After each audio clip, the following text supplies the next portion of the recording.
Coming up on Chopper's Politics. If he doesn't run again in 4 years' time, he will be the man who gives his blessing to the person who does. He might run again. I would rule nothing out with Donald Trump. I'm Christopher Hope, also known as Chopper. I'm the Telegraph's chief political correspondent, and this is Chopper's Politics. We almost felt like we might be nearing another big return to the Red Lion pub, but no bacon and butties for me for a while.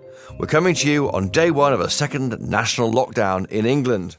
But as we were bracing ourselves for the return of a Zoom quiz, Tory MPs were bracing for rebellion. Now we move to a full lockdown. The damage on the economy enormous. The government is reaching too far into the private and family lives of our constituents. Whatever the problem, collapsing the economy and destroying people's jobs and livelihoods can never be the right solution. And today, one of those 34 rebel Tories who voted against their government, against the national lockdown, Richard Drax MP, will be telling me why he thinks lockdowns are destructive, divisive, and don't work. Plus, former Special Advisor Peter Cardwell tells me the do's and don'ts of being a government SpAD and why having 4 ovens can get you into hot water on Twitter. But first, all eyes have been on the US this week as results of the presidential election have rolled in. But then they sort of stopped rolling in. And as I record this, we still don't know the full results, and counting is still underway in some key battleground states. The Trump campaign has launched legal challenges in several states after the US president declared voter fraud, while Joe Biden's team says it's got lawyers standing by. So as you wait for those results, what on earth is going to happen next? And how will it affect the US-UK's special relationship? With me now is Tim Stanley, the Telegraph's leader writer and columnist, and also a keen student of US politics. He's covered, before this one, the last 2 US presidential elections in the States. Tim, hello. Hello. You look weary, but I'm going to keep you up for 5 minutes before your afternoon nap. What do you think this means, a Biden victory? Let's assume it's a Biden victory. We're not there yet, but let's say that might be the case. What does that mean for the UK-US special relationship? The bad thing for Boris Johnson is that the Democrats are broadly opposed to Brexit. Brexit certainly isn't a priority for them. Plus, there is more sympathy among the Democrats with the Irish position on things.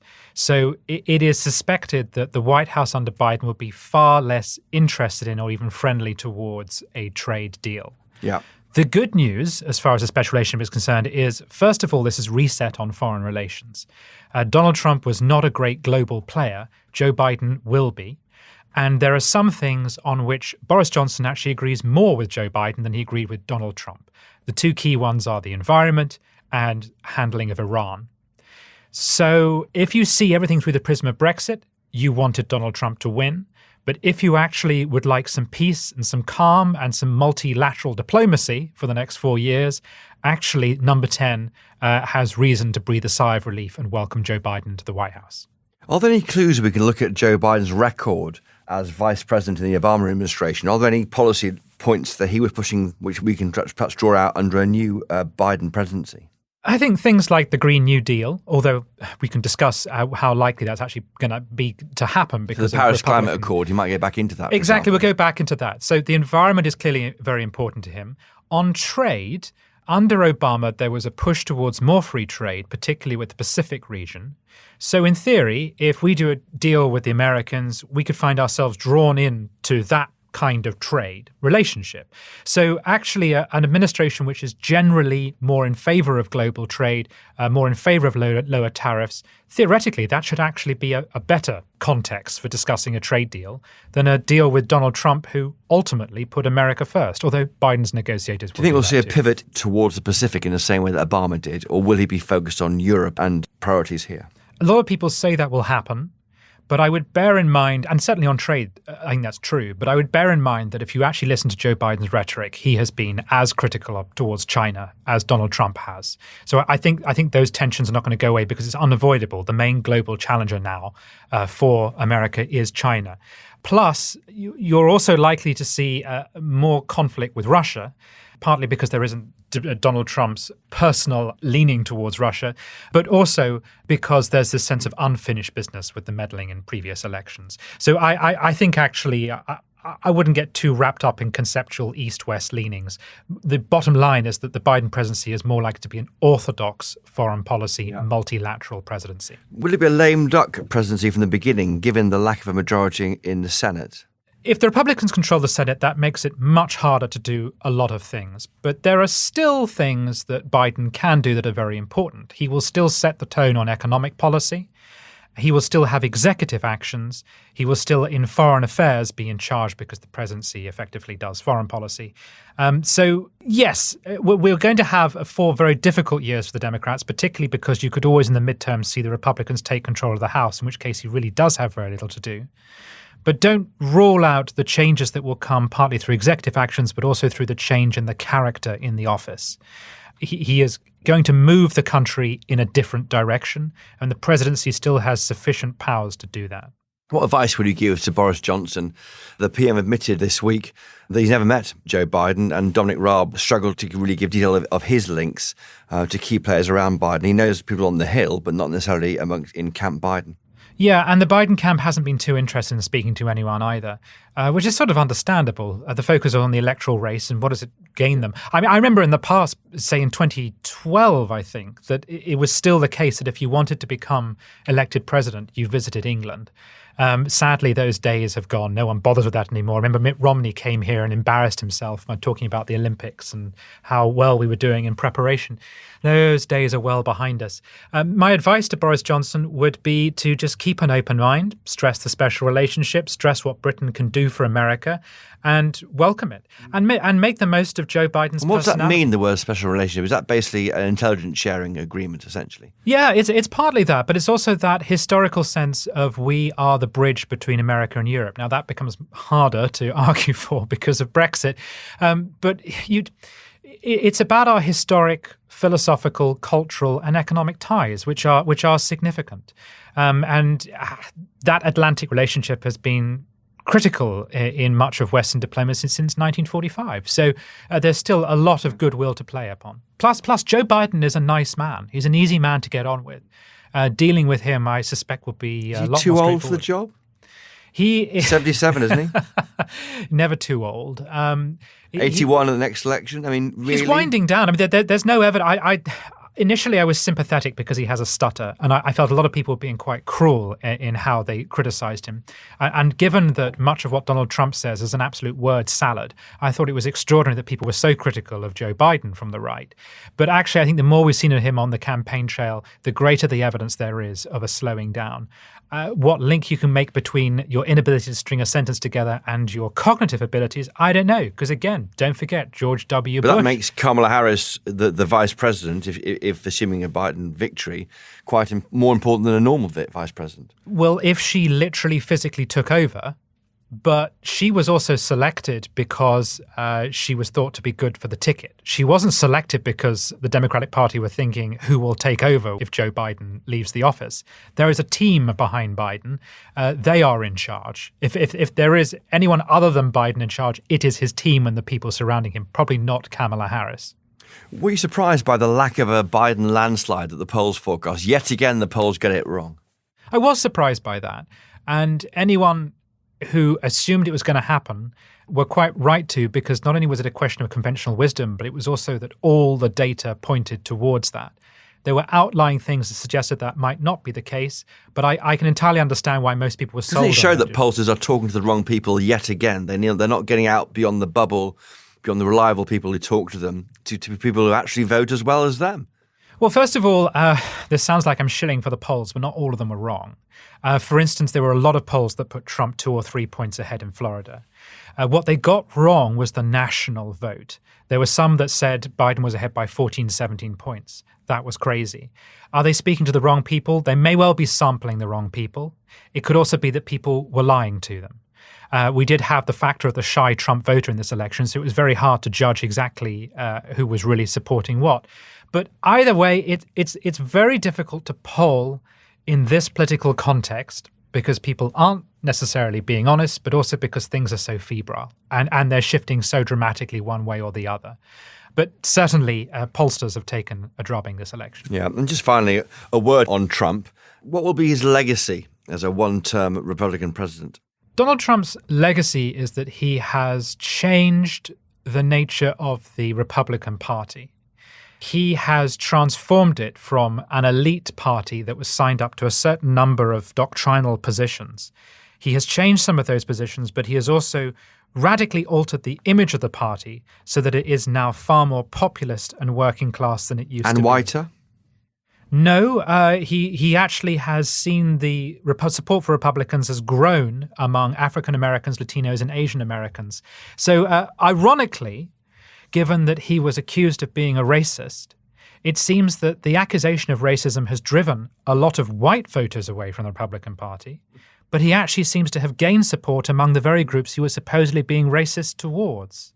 So you could see a slight rebuff of the identity politics idea. And that's got to have an effect upon the Democrats, because although the Democrats have won, I believe, the popular vote in every US presidential election since 1992, with one exception, 2004. So there is a sort of inbuilt Democrat polarity.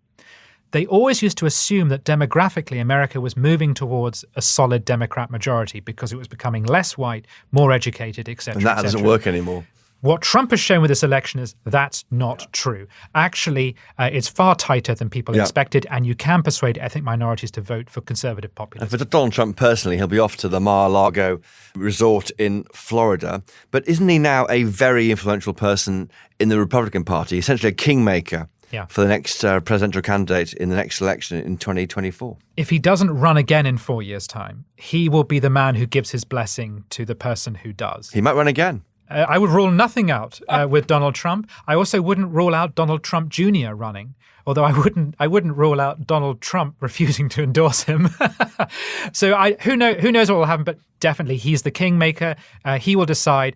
But it's not just a question of personal influence. He has shown that if you want this nomination, if you want his voters, you've got to back him. And if you want to win the election, you've got to hold on to the coalition that Donald Trump has built. Tim Stanley, columnist, The Telegraph, leader writer, and keen student of all things US politics. Thank you for joining us this week on Chopper's Politics. Thank you. Now stay with us. While the US election is fun to watch from the UK, COVID-19 has not gone away. In a moment, I'll be talking to Richard Drax MP, one of 34 Tory MPs who voted against the government's national lockdown in England. Right after this. Hello, I'm Katie Morley and I'm the Telegraph's consumer champion. It's a big job title, but what it really means is I spend my days helping readers who are being ripped off. I've heard from victims of wicked scams, insurance customers who can't get payouts, and customers who've been treated badly by retailers. I've seen it all.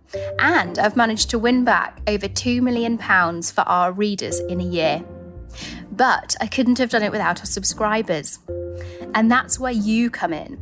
If you subscribe to The Telegraph, you're helping fund public service journalism like this, as well as great podcasts like Choppers.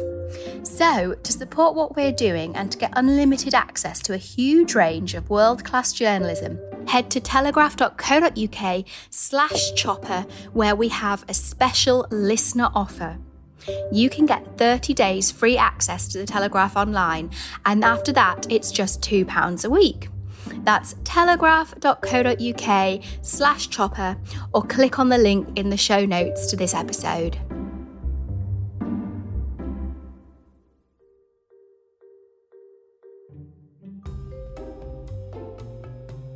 Now, whereas the UK was once left v right, remain v leave, it's now lockdown v no lockdown. But lockdown we are, at least in England anyway, after a vote in the House of Commons on Wednesday.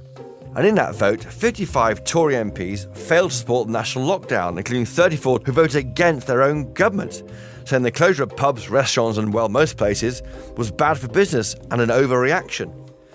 But despite that Tory rebellion, over 500 MPs thought measures were necessary to save lives, including Labour. One of the Tories leading the charge against national restrictions was Richard Drax MP. Richard, hello. Hello, Chris. Good morning. How does it feel to be a rebel? How do you feel? Have you woken up this morning and looked in the mirror and thought, I'm a Conservative MP, I voted against my own government, what am I doing? Well, I've been a Conservative MP for 10 years and I've rebelled on countless occasions and I've always gone to bed and slept well. And the only time I didn't was that third horrible vote in the Brexit debate where I then had to go back to the House on Monday and apologise to my constituents and to myself to put the record right. So I have no doubt in voting just recently against the government because I think the lockdown is wrong. How wrong is it? Do you come at it from a libertarian point of view in a sense that you just don't like big government minutely running our lives? Or do you come at it from the point that you don't really trust the data? You're like Theresa May, who also spoke with you and abstained in the vote when she attacked the flawed data she thinks upon which the lockdown is based. Well, I made a speech in Westminster Hall the day before the vote, and a lot of all my arguments really were laid out there, and they include the two you've mentioned and far more. The data, yes, is certainly dodgy, it seems to me, with people having to say, sorry, we certainly got the figures wrong. And I think the utter devastation this is going to cause to our economy, which of course includes not just the economy, but includes people's health, for starters, and everything else to do with our economy, people's lives, livelihoods. And in South Dorset here, we rely hugely on the hospitality sector, which has been hit for 6. And that, after being told they could open so long as they followed various rules, which they did at great cost, only be told days later to shut. Now, many of businesses down here in South Dorset, they're not big enough to survive these recurring lockdowns. And what business needs is certainty, and they certainly aren't getting that. I was struck watching the debate in the House of Commons yesterday that the only people in that entire building who aren't paid by the state and therefore may be worrying about the impact of a shutdown business are the journalists covering it, because with all due respect to you as an MP and officials, everybody else is paid by the state and they receive a cushioned pension funded by taxpayers once they retire. I mean, I appreciate you did make a stand against that, but do you think that these decisions are not being taken by people who feel the pain they're causing? Yes, I mean, there's an element of that, of course. I mean, I mentioned the public sector in my speech because the public sector, which includes myself and others, are safe so far as jobs and pensions are concerned. It is the private sector that is having to pay for this, losing all the jobs. And of course, it is ironically the private sector that's going to have to fork out hundreds of billions of pounds that we're now spending to put back into the coffers over the years ahead. And this at a time when, of course, they're going to be crippled. And so I very much urge the Minister not to raise taxes when we come out of this, but to lower them. And it has always been my view that once we left the EU, we should become like Singapore, a low-tax, thriving economy, which was going to attract huge investment from abroad, quite apart from allowing those businesses that are being crippled to recover. Yeah, I was struck by the Tory source in my report, The Telegraph, who told us that the PM understands the point you were making as rebels and there won't be any disciplinary action against you. Why do you think we have a PM, a libertarian PM, who, let me say, were he a columnist of The Telegraph still, would be probably attacking this lockdown if we're able to? Why is the PM doing this, do you think? It's a hard one to answer that because, of course, I'm not in number 10. I'm not the advisor to the Prime Minister. All I can do is guess that he is surrounded by people who are bombarding him with doom, gloom and death. He himself has had COVID. He was extremely ill.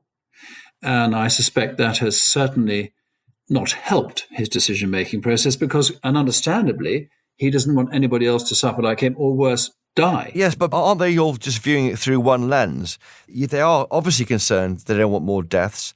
One more death is too many, obviously, but equally, the impact of the lockdown on people's lives, funding future public services, and that will have an impact on life and death going forward.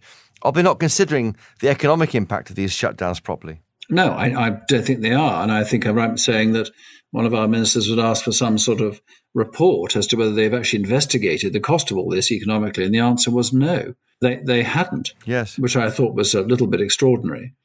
Now, this is, if we were to shut the country down every time we had a disease or people were dying for whatever reason, then, of course, we wouldn't have an economy at all. And yes, it's a balance. Of course it is. But we've dealt with diseases, we've dealt with wars, we've lost people sadly, but the majority of the population in this particular case, and remember it has a 99% COVID recovery rate, are suffering, while the few can be looked after and better looked after now because the doctors know more about it. Yep. The treatment is less invasive, and we're hoping for a vaccine that's going to help even further. But in the meantime, we are destroying the lives and livelihoods of millions of people in this country. And I don't see the logic in that. And I have to say, I think the war analogy, which has been used by many people, was that were we to, during the war in May 1940, if Churchill was to say to his cabinet, on the basis of probability, we're going to lose hundreds of thousands, if not more people, if we go to war with Germany, therefore we should surrender. Well, following the principle we're following now, we would surrender. And this country has never surrendered. And that's why Boris Johnson was accused of being Halifax, not Churchill, in the chamber, I think, in one of the debates this week in the House of Commons.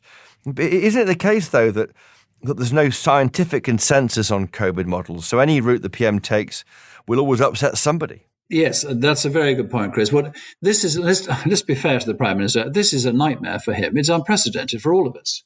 And I have deep sympathy, as I said in my speech, to both him and the senior cabinet members. Very, very, very difficult. And whatever they do, they're going to upset someone.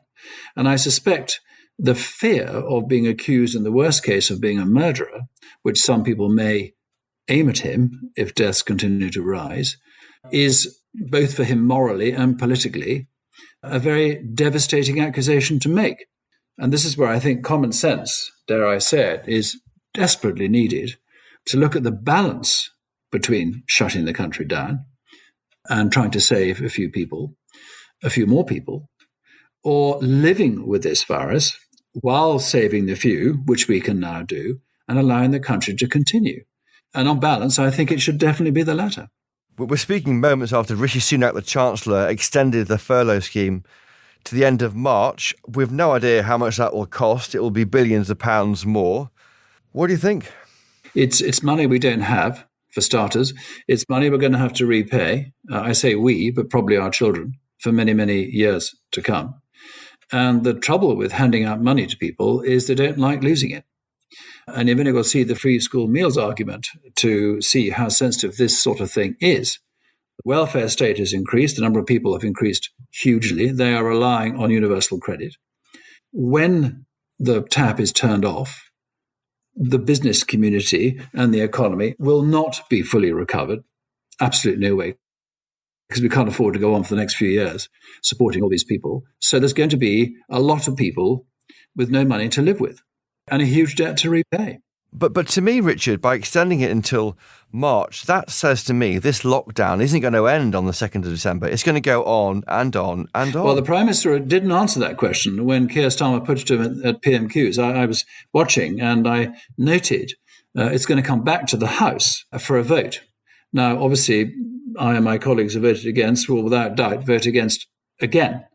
And I have to say, I don't want to speak on behalf of other named MPs, but I did speak to a lot after that vote. And there is huge sympathy for our stance, which I think is one of the reasons why we haven't been got at or the whip removed, because so many other parliamentarians feel like us. And I think the message, as I understand it, has very definitely gone to the Chief Whip. Not another one. But it may not be in his choice. I mean, parliamentary discipline is his problem, but saving lives and dealing with the COVID problem is the Prime Minister's problem. And I think that concern on the backbenches may have little bearing on the next lockdown if it comes. I mean, Keir Starmer's saying they'll vote for the measures. As long as that carries on, we'll keep being locked down, won't we? Yes, but I think if the numbers increase, I mean, there's over 50, I think, who rebelled in one way or another. Abstained or rebelled, yes, it was 55. It was 55. Well, there you are. And 55 is a large number on the first occasion, and there are a lot more who would. And I cannot see the Prime Minister, who wants to presumably be Prime Minister for another 3 years or so, is going to risk a massive rebellion of 80, 90, 100 or more. And just finally, Richard Drax, this week we heard that Nigel Farage is looking at renaming his Brexit party as Reform UK, as an anti-lockdown party. Are you worried about that, looking into next May's Shire local elections and beyond that into the general election? I'm always concerned when Nigel appears in the scene. Now, I know him well, and he campaigned with me on the Brexit in Weymouth Pavilion many years ago. So I know him well, and I've kept in touch since. And Nigel is a sort of man who speaks very plainly and attracts a huge support. So anything he does should be of concern, not least to our party. And I think the Prime Minister and his team would be foolish to ignore his re-emergence. And the only way to deal with people like Nigel is to do what we should do, and that is, in this case, not lock the country down again. You sound like you welcome his re-emergence. I don't welcome it, no, because I've always said, and I think that the emergence of parties like this, they emerge because the main parties are not doing, in my very humble opinion, what they should be doing. So it's Boris Johnson's fault, isn't it, that Nigel Farage has seen this gap? I think it's, I wouldn't point the finger directly at Boris. I would say it is the government's direction of travel, which I'm not happy with, that is clearly encouraging people like Nigel to re-emerge. And we've got others, the actor too. Lawrence Fox. That's it, Lawrence Fox. So these are not good signs when in effect they are conservatives, albeit maybe some of them with a small c, but they believe, I think, in the main what we do. And it shows that something is not quite going right. Well, on that note, Richard Drax, thank you so much for joining me this week on Choppers Politics. It's been great to have you on. Thank you. Been a pleasure. Thank you. Now, they're sometimes called bag carriers. Piers Morgan referred to them as miserable little creatures. And possibly the most famous one of all time is fictional. People, listen up. It's a lockdown right now. Come off it. We're not in a prison drama, are we? We are in a prison drama. This is Shawshank Redemption, right? But with more tunnelling through no redemption. Malcolm Tucker from the BBC is the thick of it there. I'm, of course, talking about SpAds, Special Advisors, key cogs for ministers to control the civil service in the Whitehall machine. And one person who knows how they work is Peter Cardwell, who spent 3.5 years working as a senior ministerial aide himself and has written a new book called The Secret Life of Special Advisors. Peter, hello. Was there any kind of Malcolm Tucker figure when you worked in Whitehall? You should probably tell listeners what you did. There were certainly some big personalities when I was a special advisor. I worked for 3.5 years for 4 cabinet ministers and 4 departments. And on Thursday nights, the kind of dean of SpAds, the super SpAD, a guy called Sheridan Westlake, who's in number 10, but used to be Eric Pickles' SpAD in the Department of Communities and Local Government. Yes, I know him very well. Yes. Yeah, he's a good man. He puts on these drinks on Thursday nights, as I outline in the book, and we often ask each other, have you had a thick of it week or a West Wing week? Were you Ollie Reader or were you Josh Lyman this week? So more often than not, it's thick of it than West Wing. I think you all think you're Josh Lyman, don't you, from the West Wing? I certainly I would if I worked in government. What's the point of a SpAD, Peter Cardwell? The point of a SpAD is to be the eyes and ears, the gatekeeper, the person who is a friend, advisor, lackey, bag carrier, and someone who looks out for their minister. Obviously, there's an army of civil servants. There are 96,000 of them in Whitehall, and there are about 100 SpADs. And usually cabinet ministers have 2, 3, maybe a few more, depending on the size of their department. And the point is that you're there to guard them, to prevent harm occurring to them in any way, and also to realise that, the civil services idea is long-term. They're thinking 5 years, 10 years in the future and what the implications of the policies are going to be. You as a special advisor have to think hour to hour, sometimes minute to minute, and also think that realistically, your Secretary of State is probably going to have 18 months to 2 years in any one department. So what can you realistically achieve within that time period? I was really struck by an admission in your book. You say on page 86, my mission was to have as much integrity as James Brokenshire in my dealings with people. And then a couple of pages later, you talk about how you happily misled journalists. I don't think I misled journalists. I think what I tried to do was to do the best for my boss. Yeah, well, I'm going to read out page 86. It says here, I'm not saying I was Mother Teresa when talking to journalists. I certainly omitted facts or kept silent or worked with my policy colleagues to ensure that I was generally ignorant of the more sensitive facts about a story. That's hardly having integrity, Peter Cardwell. I put it to you, sir.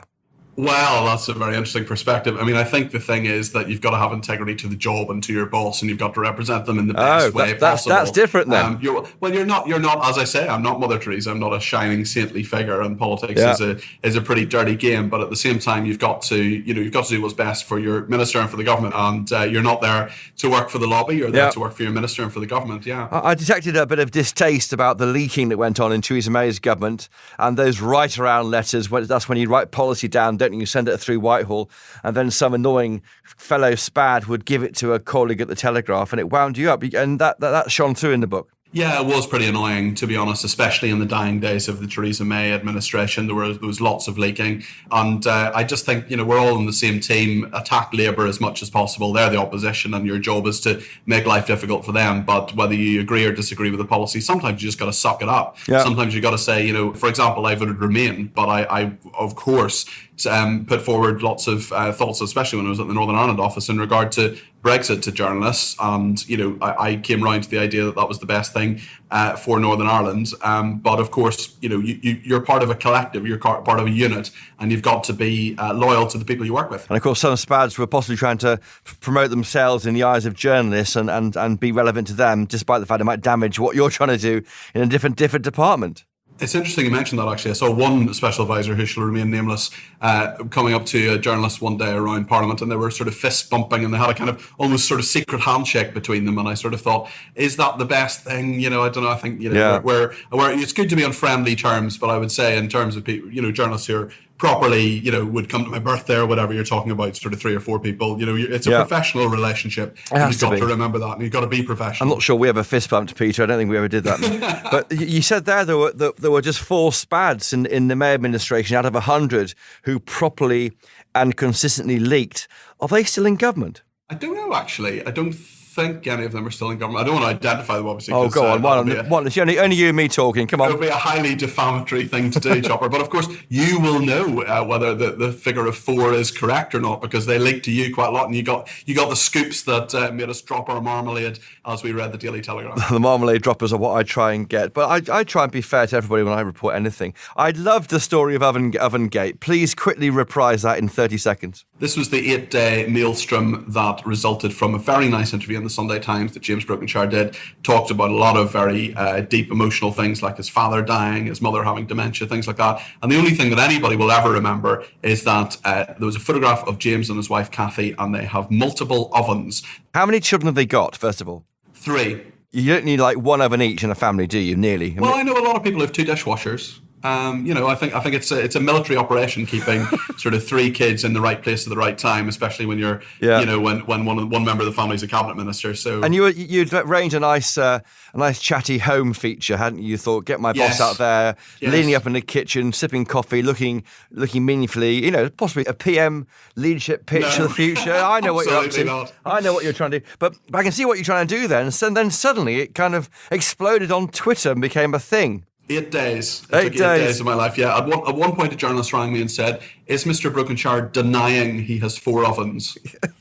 I've got a quote here in your book. It says here, well, your favourite comment was The Mirror. It said, a source close to Mr. Brokenshire insisted he didn't have 4 ovens, simply 1 normal quadruple oven, which I thought... Yes, that was a piss take. And there was a controversy over whether there were 2 double ovens or 4 ovens. I also like the way James played along with it and rustled up a Victoria sponge and then tweeted #2ovens. I mean, people see him as sort of quite a serious person, but he always has a slightly arched eyebrow and a bit of a twinkle in his eye. Now, you did allude at the beginning that you were sacked after 3 years. Now, do you want to sort of lift a veil on what happened and why? Well, after 3.5 years and 4 ministers and 4 departments, I was told that my time was up. What happened at the start of the Johnson administration was that a lot of Theresa May people left or were told there was no role for them. They went off into the sunset, and I didn't. I was very happily retained.